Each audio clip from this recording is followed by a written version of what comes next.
నిజంగా 100 రూపాయలు పెట్టి సబ్బు కొన్నానంటే ఎవరైనా నమ్ముతారా? నేనే నమ్మలేకపోతున్నాను.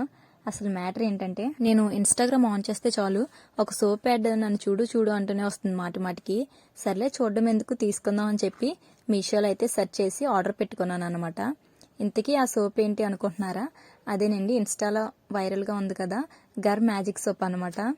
ఆల్రెడీ వచ్చి 1 వీక్ అవుతుంది. సో యూజ్ చేసి అప్పుడు వీడియో అప్లోడ్ చేద్దామని చెప్పి అనుకున్నాను. సో అందుకే ఇప్పుడైతే పెడుతున్నాను. ఇకపోతే సోప్ యూజ్ చేసినప్పుడు ఫోమ్ అనేది ఎక్కువగా రావాలి నాకు. కానీ ఈ సోప్కి అసలు ఫోమ్నే రావట్లేదు. అదేనండి, నుగర్ రావట్లేదు. స్మెల్ మాత్రం తినేసేంత టెంప్టింగ్గా ఉంది. అలాగే కొంచెం మాయిశ్చర్డ్గా అనేది ఉంటుంది. వింటర్లో అయితే యూస్ఫుల్నే అనిపిస్తుంది, కానీ క్వాంటిటీ కూడా చాలా తక్కువ అనిపిస్తుంది. నేను ఎవరిని తీసుకోమని సజెస్ట్ చేయను, అలాగని వద్దని కూడా చెప్పను. ఎవరిష్టం వాళ్ళది. ఎలాగైతేనే 100 రూపాయలు పెట్టి సోప్ కొన్నాను. పెద్ద హిస్టరీనే ఇదైతే. సర్లే, మీరు మాత్రం లైక్ చేయడం, సబ్స్క్రైబ్ చేయడం మర్చిపోకండి. ఉంటాను. Bye bye. Thank you for watching.